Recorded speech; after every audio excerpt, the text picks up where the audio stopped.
আল্লাহ আমাদেরকে সমস্ত জমিনটা মসজিদ বানিয়ে দিছে, এখানে নামাজ পড়লে নামাজ কবুল হয়ে যাবে। হ্যাঁ, অন্যান্য নবীর আমলে মসজিদে যায় নামাজ পড়ান ছাড়া নামাজ কবুল হইতো না।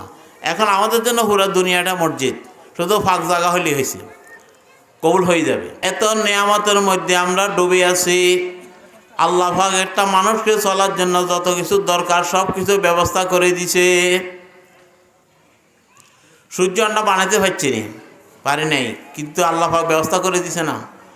চন্দ্র আল্লাহ পাকে ব্যবস্থা করে দিছে, অক্সিজেন আল্লাহ পাক ব্যবস্থা করে দিছে। অক্সিজেন আমরা দেখি না, কিন্তু আমরা অক্সিজেন ভোগ করি। কেউ যদি বিমানে ওঠে, মধ্য আকাশের উপরে কোনো অক্সিজেন নাই, সেখানে কোনো প্রাণী নাই, মানুষ নাই, সেখানে কোনো অক্সিজেন নাই।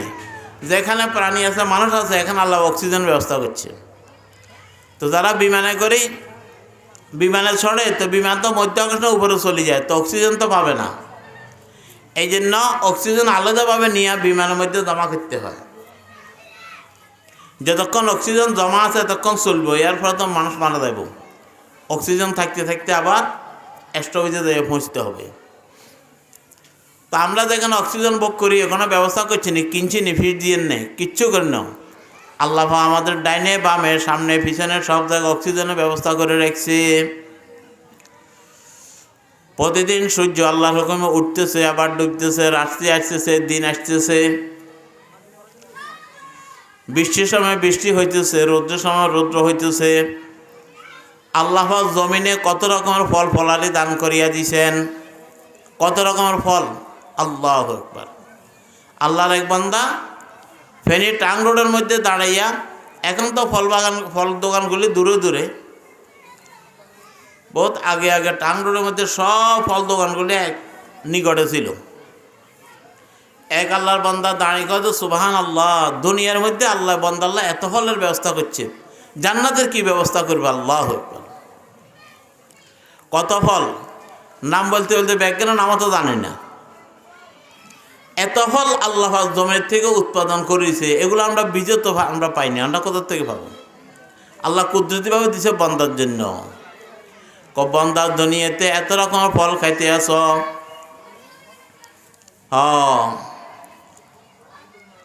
জ্বালা ধান আল্লাহ পাকে দিছে, সেখান থেকে গাছ উঠছে। এই ধানের থেকে বিস্কুটের রোয়া লাগাইতেছে আল্লাহর কুদরতে, আবার সেখানে ধান আর চাইলের রিজিকের ব্যবস্থা আল্লাহ করেই দেন। আমাদের কোনো হাত আসেনি সেখানে, বসিয়ে যান না চাইলের ভিতরে, আমরা কোনো হাত আসেনি, কোনো হাত নাই। আল্লাহ কুদরতিভাবে সেখানে চাউলের ব্যবস্থা করে দেন। আর কেমন চাউল, প্রত্যেকটা চাউলের জন্য আলাদা ওইতে খোসা করেছে, যেটা আমরা ধান বলি।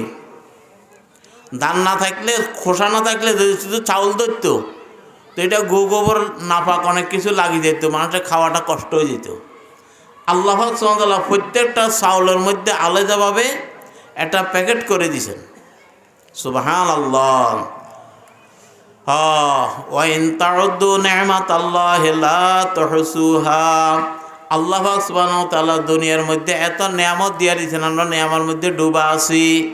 এত নিয়ামত ভোগ করার পরেও যদি আল্লাহ পাকের আমরা সিজদা না করি, তা আল্লাহর দরবারে কি জবাব দিতে হবে। আল্লাহু আকবার। আল্লাহকে সিজদা করতে হবে। যতক্ষণ হুঁশ আছে, প্রাপ্তবয়স্ক নরনারীর জন্য সিজদা করাই লাগবে। বলে আমার অসুস্থ হলে তুমি দাঁড়াতে না হলে বসে পড়ো। বসিয়েও পারি না, তাহলে শুই পড়ো। শুইয়ে নামাজ পড়া নিয়মের তরিকাও আছে, শুইও নামাজ আদায় করতে পারে মাথার ইশারায়। এরকম বলা হয়েছে, মাসালার মধ্যে একটা লোক সাগরের মধ্যে পড়িয়া গেছে, হাবুডুবু খাইতে আছে। এই সময় নামাজের সময় চলে যাইতেছে, আগে নামাজ পড়ে নাই। ওই অবস্থায় যদি তার হুঁশ থাকে, তাহলে নামাজ আদায় করতে হবে, না হলে নামাজ তরকের গুনাহগার হইয়া যাবে। হাবুডুবু করতেছে, তো নামাজ কেমনে পড়ব? আল্লাহ কেবলা ঠিক করন লাগতো না। যেই অবস্থায় আছে, এই অবস্থায় সে মাথার ইশারায় রুকু সিজদা করে নামাজ আদায় করতে হবে। এই সিজদার মধ্যে যে সাগরের মধ্যে যে হাবুডুবু করতেছে, ওই অবস্থায় তখনও নামাজ মাফ নাই।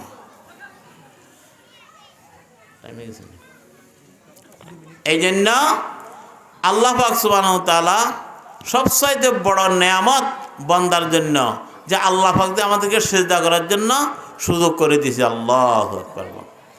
হ্যাঁ, তাই জন্য নামাজ সব মাখলুকের জন্য আছে, কিন্তু পূর্ণাঙ্গ নামাজ পাইছে মানুষে। গাছে নামাজ পাইছে দাঁড়ানো অবস্থা, গরু ছাগলের নামাজের পাইছে রুকু অবস্থা, আর মাটির মধ্যে গড়ে যেগুলো চলে এগুলো হচ্ছে সেজদার অবস্থা। মানুষের পুরাটাই পাইছে, নামাজের দাঁড়ানো অবস্থায় পাইছে, রুকু অবস্থা পাইছে, সেজদা অবস্থায় পাইছে। পূর্ণাঙ্গ নামাজ আল্লাহ মানুষকে দান করছে। এই নামাজের কারণে আল্লাহ পাক সুবহানাহু ওয়া তাআলা মানুষকে বহুত মর্যাদা দান করে দিবে, আল্লাহর নৈকট্য লাভ করে দিবে। এই জন্য বান্দা যত বেশি সেজদা করতে পারে, ফরজ ওয়াজিব তো আদায় করতে হবে, তারপরে এশরাকের নামাজ, শাস্তের নামাজ, তাহাজ্জুদের নামাজ, তারপরে আসরের সুন্নত নামাজ, মাগরিবের সময় আউয়াবিনের নামাজ, আরও নফল নামাজগুলো পড়তে পড়তে বান্দা যাতে সেজদার সংখ্যা বাড়ে যায়। এই জন্য আল্লাহ আমাদেরকে সমস্ত জমিনটা মসজিদ বানিয়ে দিছে, এখানে নামাজ পড়লে নামাজ কবুল হয়ে যাবে। হ্যাঁ, অন্যান্য নবীর আমলে মসজিদে যায় নামাজ পড়ান ছাড়া নামাজ কবুল হইতো না। এখন আমাদের জন্য পুরো দুনিয়াটা মসজিদ, শুধু ফাঁক জায়গা হলেই হয়েছে, কবুল হয়ে যাবে। হ্যাঁ, তো এই জন্য বলা হয়েছে তোমরা ঘরকে কবরস্থান বানাইও না। তার মানে কবরস্থান মানুষ এরকম নামাজ পড়ে না, তোমরা ঘরকে এরকম বানাইও না। ঘরের মধ্যেও কিছু নামাজ পড়ো, মহিলারা তো পড়বে, পুরুষও ঘরের মধ্যে নামাজ পড়া, ফরজ নামাজগুলি জামাতে পড়বে, আর নফল নামাজগুলি সুন্নত ওয়াজিব এগুলো ঘরের মধ্যে পড়বে। তো এই জন্য নামাজ আসসালাতু ইমাদুদ্দিন, নামাজ দিন ইসলামের খুঁটি। মান আকামাহা ফাকাদ আকামাদ্দিন, যে নামাজকে কায়েম করলো সেই দিনকে কায়েম করলো। ওয়ামান তারাকাহা ফাকাদ হাদামাদ্দিন, যে নামাজকে ছেড়ে দিল সেই দিনকে বরবাদ করিয়া দিল। দিনকে বরবাদ করে যদি আমি দিনদার, নামাজ না হড়িয়ে তাহলে ওপর এটা মিথ্যা কথা, সে নিজের দিনকে বরবাদ করে দিচ্ছে। এই জন্য প্রত্যেক প্রাপ্তবয়স্ক মুসলিম নরনারী শরীয়তের ওজত ছাড়া যদি নামাজ তরক করা হয়, এক ওয়াক্ত নামাজ কাজা করলে 2,88,00,000 বছর জাহান্নামে জ্বলতে হবে। নাউজুবিল্লাহ, নাউজুবিল্লাহ। এই জন্য নামাজ, হার হালতে নামাজ, আল্লাহ যেন আমাদেরকে এই বা জামাত, পুরুষরা যেন বা জামাত নামাজগুলো আদায় করতে পারি, মহিলারা যেন উক্তমত করে নামাজ আদায় করতে পারি।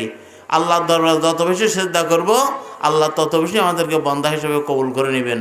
ওয়া আখিরু দাওয়ানা আলহামদুলিল্লাহি রাব্বিল আলামিন।